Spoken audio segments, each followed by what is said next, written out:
Ni a fofa ni akeri a beni akijia no.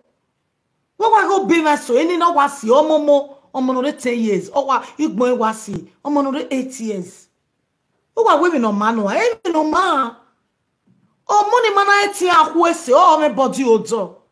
You are using bleaching cream for small pikin. No we give no 9 years. No 10 years. Or you no we come. You don't clean your body. O dojo ini ya way. But only ela betu no ya way. At the webo no or moko ga say 10 years na ikwenera sekenoje. Me ma you know ni igme mo wa sie o borin ya wa igma borin ya wa oje enye wa e bleaching wa wi ale lo mo. Ima e wa gwi o e bie kama ni de bleaching cream.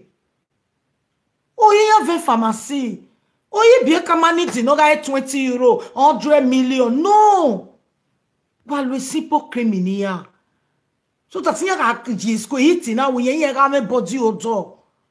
A bleaching cream ojo my me body odor. You need to spray yourself where before your body can be okay. Well, we bleaching cream when I me bought a better spray na spray yegbe. Forget so. Wa tota keme ya tayo we ho we mama odor we wa wure ya mi yegbe we. Many are inside the matter. Why get you bleaching cream in here? Why get picture on your Facebook? You ignore here or what see? If you America, if you Europe one, if you America, if you Nigeria, if you America, if you Europe, they here and why am I that for wow? What see? Oh, when I was see. Oh yeah, oh when I was for. Oh yeah, na see. Oh mommy. So far we batten we get giame we yon kele nyane no mo. Egba omo no yari re gbije gbe ije no bije sie o ije no bira sie ono yari ekwini. We get do afoso ije ya gbe igbon ya we me nwade o wa feso we ma. Keni me na won owo aro owo wa wa no. Ibi ka wa po ima wa ku ma baba. Ima mi wi o han pa ni gbon re sie. I say Europe na na wa domio. Emma, sister, Emma. E body odor ala moni egbe wari oja e. Ejo wodo ya guo ma. Ejo ma ya mo se. Oh we we we that girl we no me body odor ma no la mo wa just because of bleaching cream. Emi teto we o give her when on bleaching cream no we. Me tete oye bie ka adiagbon bi ma won de diagbon ma ga lo iske mo oye ba when we no bona e picture no wa move wa robo ka we ge ya mo gi wa no wa gbo wa na o wa ye mo say natural beauty. How can you we bleaching cream in we low we bi alo e no mo no we bie just because of so one no we ga for no omo na bie we bo they must have normal color. Manage no waste go where you go to take waste go bit of money all my body odor. If bleaching cream wa say it spray na low say ne quality one spray ore to €2 we got let's spray ore to €2 almost to my body odor. What man when na bleaching cream here almost to we wetin jo egbava eyi ti ga we wetin jo egbava but woman na body odor eyi na we not tell you when who eti agbo ya we ohun eso ma be he wa pa ne wa mi so ninu yi wa ha de wa mu la ru mu wa mi se wa mu ni ya iyan wo hiyan wa hiyan we ojo be no gogede na ton o vi o kakere no megba no me say 15 years ignore ya wasi wa mi yan wa van egbe ye chaka egbe yan marie it is well ave dede wa ma be kale dede na mi ege na we me ya lo bleaching cream e ti agbon ni boye lo hair cream me ya lo mi abiomo me na abiomo mo be na obi me na si ilu iro pare e di agbon anoti oye na iya ya awo yes anoti oye iya ya awo bi ni o ma ni joyi ye ti lo ni me lo no bi me mi o be na to tun yen sie ya afafa me face yen sie bi gbon yen sie bi pin we e ma na hia ka e ma o wa sie e me no ma ni hia e ma na hia sie o me soro we are hia be gani yen pin wa mama ji agbe o mo no re 8 years because of bleaching cream we are yen pin bi kebia wa destroy my life because wa gwa lo no keri ya o no kiji ya oni abeti o ekegbe it's not composite they must resemble ibije ti wa resemble very o e so resemble so very resemble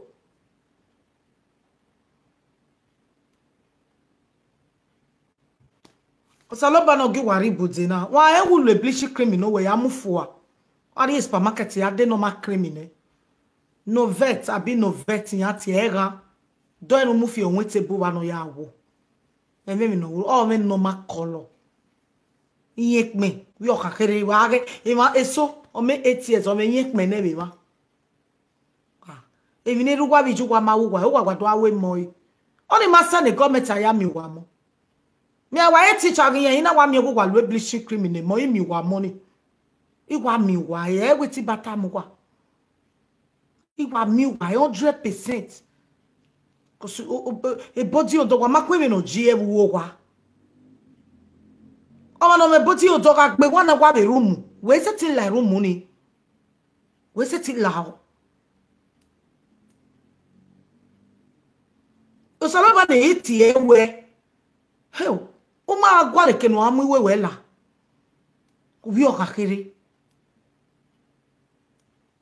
o sala ba no gi wari message now no be ri awaru ha ibe ri wo sala ba be we iwe ya save wo won so wa e si color ga ibe ri ari supermarket o yi bi kariba ya do ofofo ho no me color be ni me color do yi neba €5 €3 mune no to boy ya wo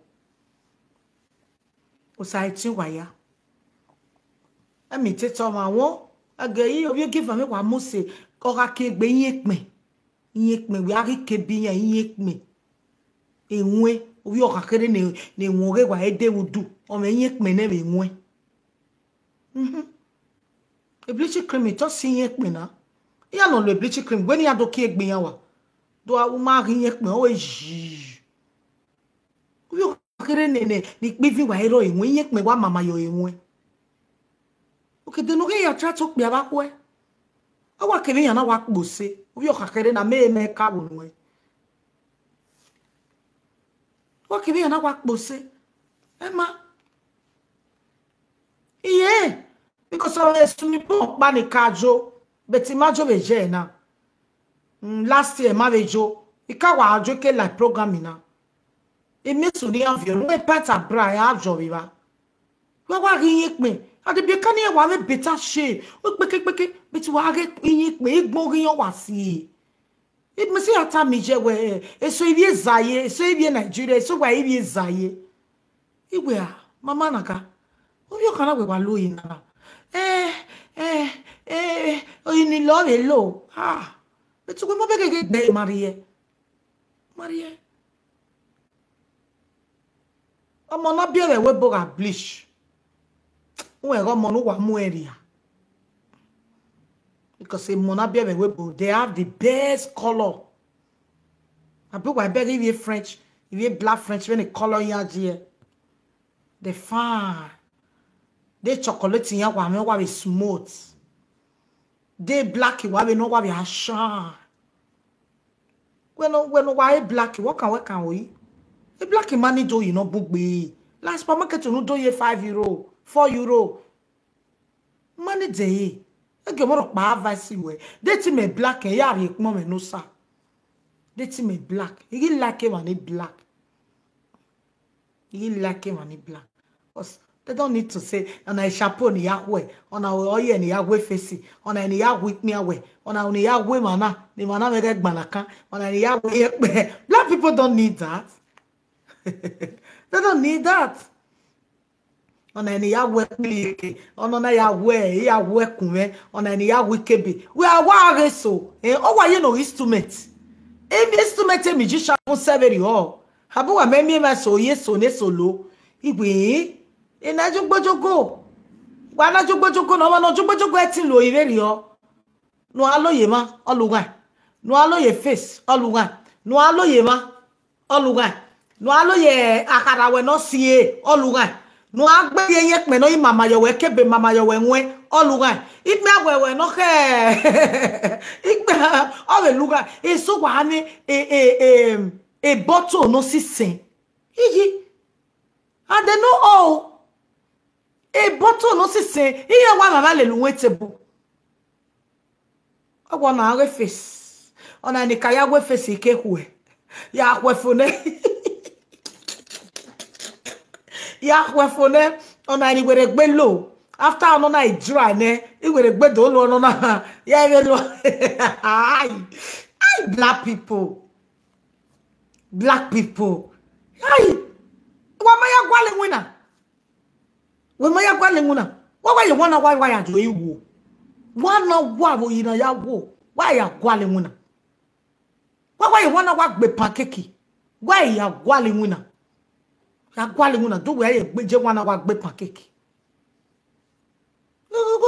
tell me what you do you tell me why ya gwale go wa me no fe na wa do abara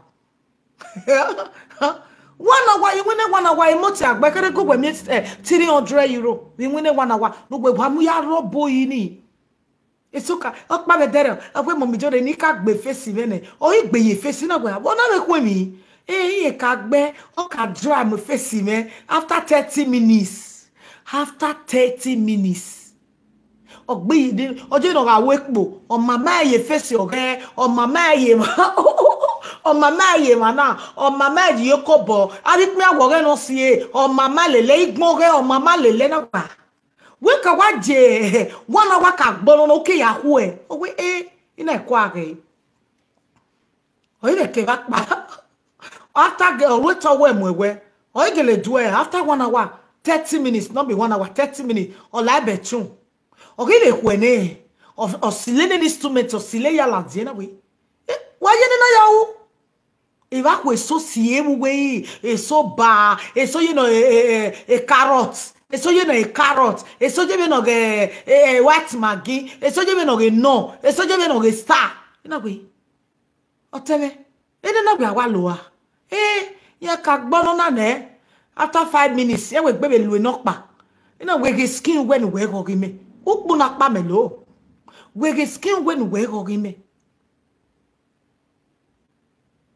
so you go agwa ado no na no muda no man I think in your bawa ya gwale wina otebe ya gwale wina Emma you have to go and work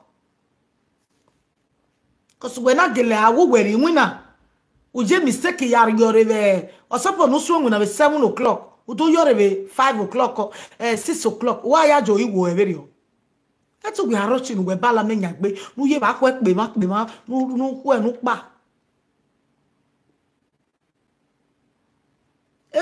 wa nenu enwene wa ga ajo iwe ya we agaje wa no kwati mi ma be ewu kwati iji wa mi se kone o wa ga ribute na wa ya enjoy o yi makake no me face na ya we face o be luga na ya weko ama no ri agbe yan bi amu yi na veri ejo tete we na gele do yagbon ama aru egbe to clean ame people say aru egbe to clean una lo yagbon like o yi me ame people say awa aru we not clean hello mommy Jonah talk pe isteje come mommy no gi obinuna obinuna no testimony ari break it. Okay. Testimony ari 3 days ago na wa apia me kakapo 5 days e dina do mo e prayer do aju me la me fu e ano so ye no na ru dina to start the telephone o ja fo ina we de fun me bo e je re fun e wuro mo keke e baba we so wana Kaje o sai e da ya tu laje de akati la ari o risaje akate jo moze okay okay mama me wese baba ko sago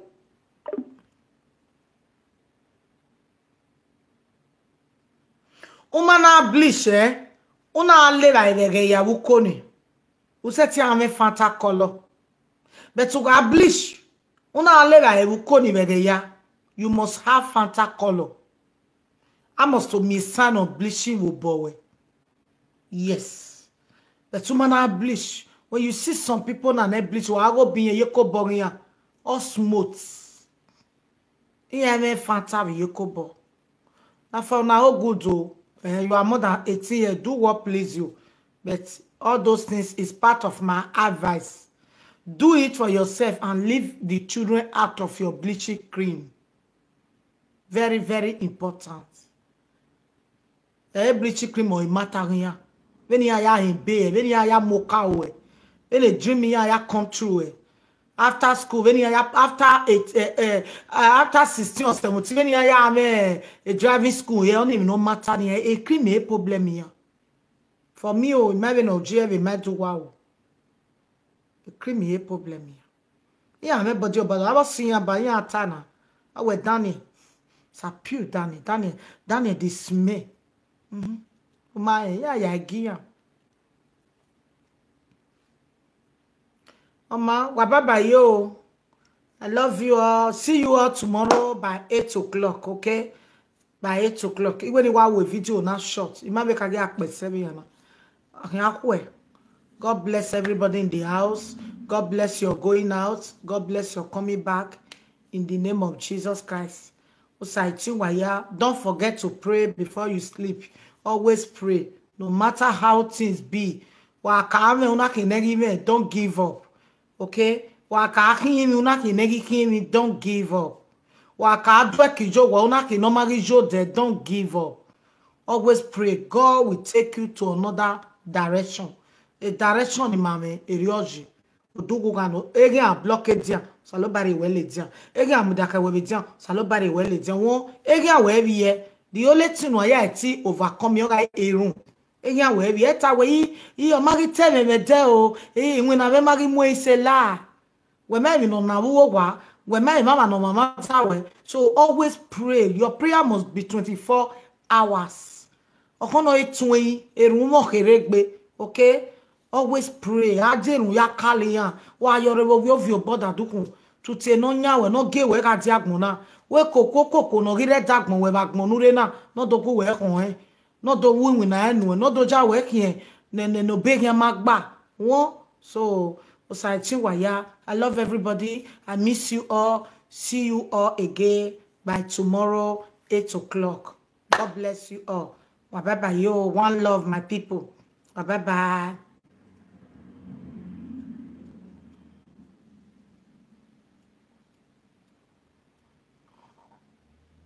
Amodion is great. Oh, Amodion, I'm on a boat from Italy. What's I think where I'm no gay water, Domosa. Why baba yo, Mona still pray for me. Oh, why ya be a near one, why we are not going to maybe not give one. We are not going to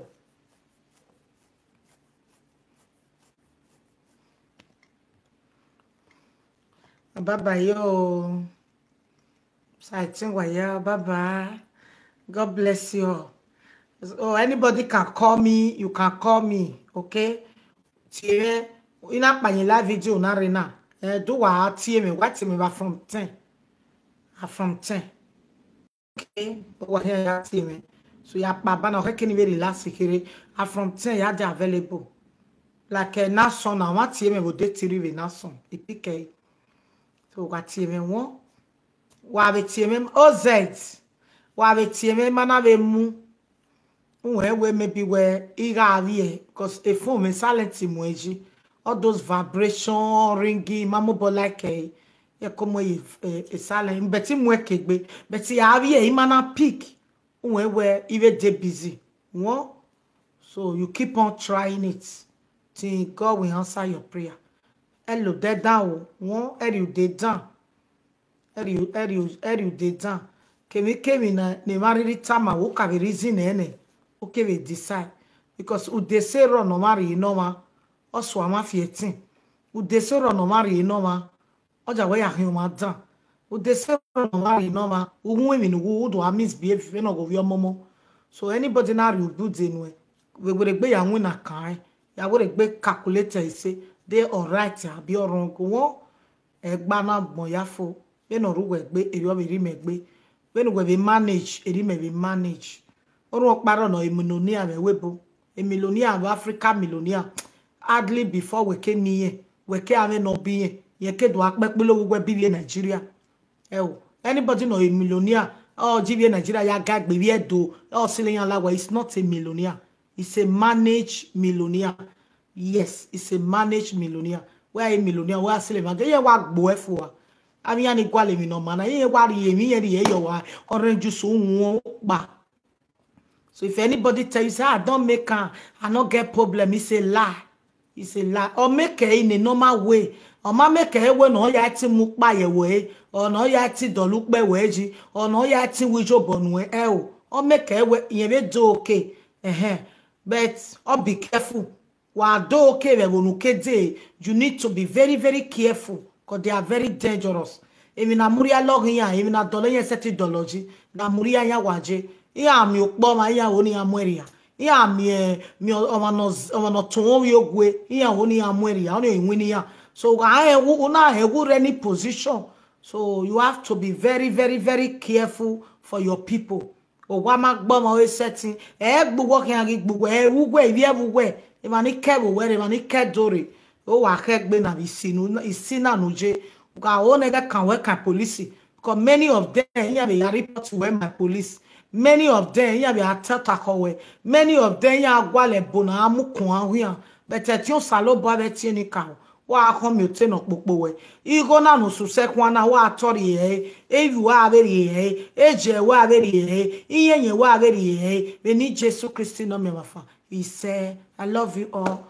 Una good night. God bless you. O ma iye abiye no kwa wa ya talk me o ise wa ya we se veru nu wa na ku me wa we se wa ya ma ivi wa ti aga toru da wa ko we no riru wo balo ije ni Jesus Christ no ge ara yin balonire ije ti ni ka oni ro me yeke na ya ara yin balonire agi ungwe go we pa o we ga de e we ga mo kan gbo ewe je o ga mo kan gbo ewe ere we mo kan gbo ewe o we no jo kaka honu e iwe ro pa kaka honu e ni Jesus Christ no me wafa iko ya no gwa lo mo ya fefefe o salo ba me ga ri o moju wa ko upo na no ala ko wa ba no ha wa upo na o ma ko ma no give go alebe ara kawe ba no mi ebe upo no penu ke suse o penu gu ya la webo o de be ga ki enu e o de be ga ki enu e ima ya ga go ebe gogo o penu salo ba ke we mebe no ma o be wu ni me to ga be wu nu e o salo ba no ri ebe me ma ti obo ma ti o he o salo ba ni ave ri enu e be ni Jesu e government ga we ya to wan idunu je ya fefefe ti ya ga eme testimony we u go de gbe gi suse u go de gbe mi ko disappointment e ti Jesus Christ no me ma fa ise wa ma appointment nu lo ja me wo me ya ko e won anirun ege ma mu e high blood pressure no iye eme be me ma logo me ke mi ogo me wo we na wa logo e it's normal even so 15 years o ya mi be even so under 2 months na me be if me boy na o pa won o ma popo we keep on praying, believe in your prayer, have faith and patience. Everything will work around for your good. Everything paper, husband, child, document, work. Udu ame moto eni ya na ya nyagbon ho so wo amo ibi jaju won ko I love you all emu gwa ya wa je me wo keke nu wa ri aje ibe gu gwa bege me emu gwa je me emu gwa ya je me because we no say na we emu gwa je me because wa maji eko boya lele me wa maji eke ya lele me zebe encourage nu wa ri egun me a message on what drop in me. Era me vi je me no re mi o kan san wa se. O san wa se we o san wa se ba fa. Me no wa ya ri te me no wa be ya neru ogun me. O wa ama. I ma ko mo na me ra me che. I ma ko mo no zozo ma. I ma ko mo ne na we si asa so isulo. Can't you see? Awo pa wa ya gbe oko me, gbe wa oko me. Ya we gbe ma oko me bata. Gbe wa oko me. Mami we vero play we gbe ma ko me gbe wa oko me I wa relax e ba me yin me we program e no ka wa je there for how long at my age e do a jump up do a gbe me live video I'm too big for that I we gbe we igbe wa e we make agbe live video he can gbe live video in one bene no suni e ya so agbe live video ade we stop e ni we stop e ni e ma ya ni gbese me ro bo ya ku gbe ni adu agbe live video eni wa be na gbego to ye igbego to ye gbegbe ye igbego to ye gbegbe ye ifi obodo ye fi obodo oni ogbe me we e do asabe na go no kwa kolokun no level have to change igi do won even ukpono de igi do ya re total ai ko gun are do gun amare do gbe do wa la ko gbe me wa get be tell it better gbe me re television okay live video I'm too big everything have to change ekeni bia kamado ave man me wa me ya be left your money ave man make 10 years in mado ba me do we the whole world wa re wa gbugbe me na na ba na kun e na na o mo pa gun me re wa mo pa be yi me I can't do that again moto bo me avance gbe me o say na time we there are certain things in wa we avance gbe we wa bi anwan we avance gbe we because we na again you know ni ge we mature gbe ra na o gege re bude ne gbe we because bude ne mari enu ehi aka bo la we ho be nu gbe ri ne gbugwe o kan la we ho wa say siga bi avance gbe we baba siga na mi awa asikia baba la o isitin ibe mature gbe ra no na ne ibe na give a level we okay anything ne man no ma wa will change okay. So God bless you, my people. Osati, where you are. Let me pray for water wherever you are. Let us pray for water before I close. In the name of Jesus Christ, it shall be well with you with this water. Let us pray. Let us pray. That don't damage na neru. Won eya ogbe iruna ni anana eja ogbe. Believe we or senu or be sending monubie or be sending jewe or a testimony jo wonu. Ogari ogogo nu oga ye ko ya mo igi ano gonu mi okwe ve ukpo na oga ye ko ya mo igi ano gigwale mo ode me no gbe ni were mi ogogo ukpo na amenu awon na oga ye ko ya mo ya eti Jesu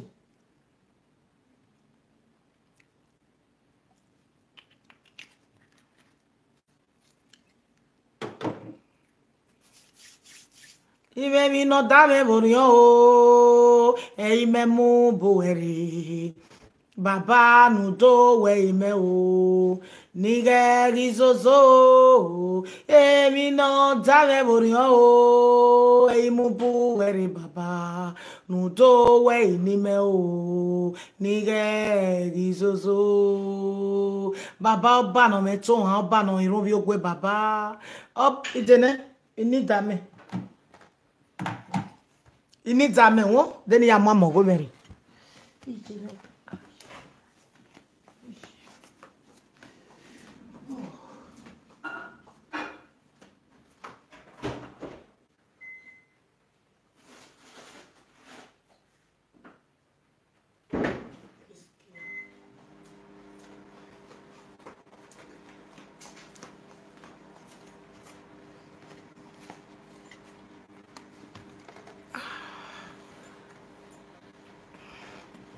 Ive mi no dale o e ime mu boeri baba nu do we ime o ni geri o io e mi no dale o e ime mu boeri baba nu do we ime o ni geri vive oh baba mari ekpo me wuro me nu e baba o we se me dagbe ma ese nu me wo ye se oba no me tun oba no irun bi ogbe oba no gimaga di otagbon na ya oba no redo ogujo ko rima baba ma ya do damage na baba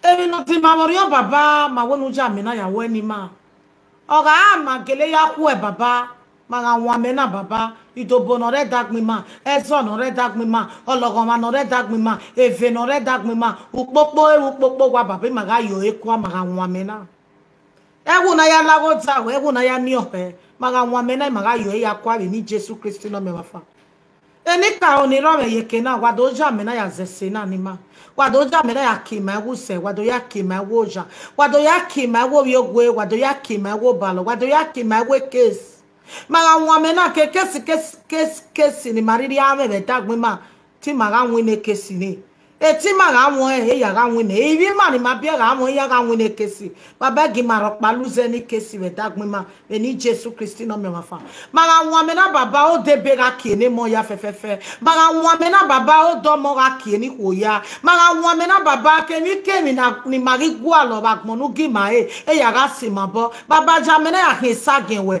baba ja me na ya kin mi e fa we baba ja me na ya kin o pa we baba ja me na ya ri ogogo je gbi ma ya me na ya ri ogogo jo wani mana meruna when Jesus Christ no me mafa he said God bless your water shall be well with you in the name of Jesus amen.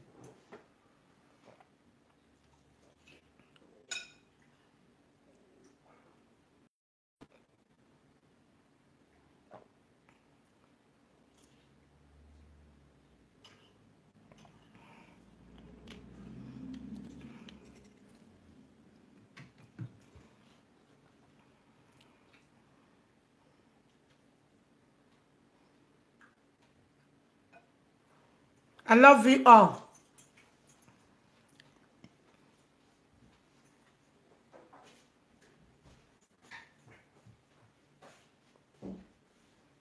Baba, yo, I love everybody in the house. Baba, God bless you all. See you all tomorrow by 8 o'clock. 3, 9, It's Zobone. 3, 5. Hello from Italy, Zobone. Hello. Hello, come on me. Hello. Come on me. Meno, boy, no send picture in the car in WhatsApp or whatever. Magi jere nwe bopun. Magi jere what carriera me. Ina no kama tuga mobile wo le wo ina arigo yo na wedo anu na kino arigo yo na do leta call. Meno mo rie picture in the car in WhatsApp ina ya pe ona we ni ya pe la. Okay. Okay, what are you go join? You go ni ola o. Ola o. Kama ola koi. The cathedral but in 19 through this YouTube. Now, where your account number always account number called Wayaze. Isa. O wa gbe ya go me WhatsApp brother o ito awe we no very camp. Uno wa ri go rere ni me. Ma. We no get very camp. Ito awe we no very camp. Mommy, what like you appreciate as a aspect of our year more. You are like a runu not for the validity by the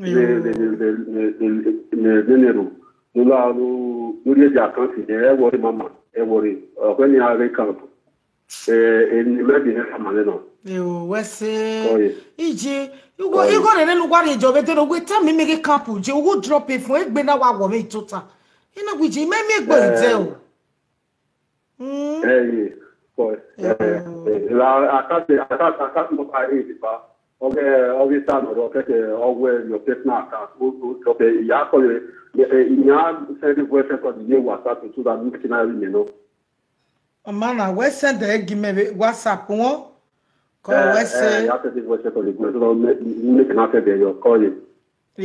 o e po no keri re ri di o wese ife o wese o baba okay bye bye eja kwa bere go ori ti me owi yo wa me to pa na no wa send go €100 €50 €100 mana ata we fake no ono do ti me owe fake mommy ri no ina gba dibu na no wina owe kapu yin jeje e kapu go jibu na wa ri go ni mebere o metere asoni o mala o even meta me doctor na we e ko gi meto na me live video re iwo mala o e je gi gbe na we gbe check the account ona ido la o iko be no ya ri ejo YouTube na wa ye no 6 ko se brother we say wa ma ya geleta we ma ro ni re camp no mego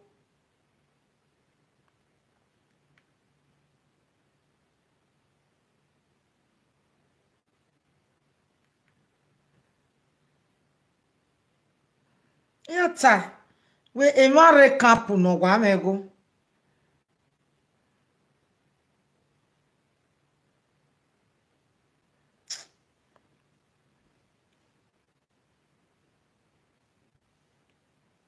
Ba talk be ise mommy jole talk be ise ko mommy regbe mommy.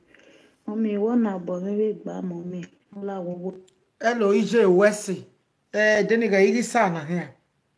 Eno. Ekpo no kerire egi ti o.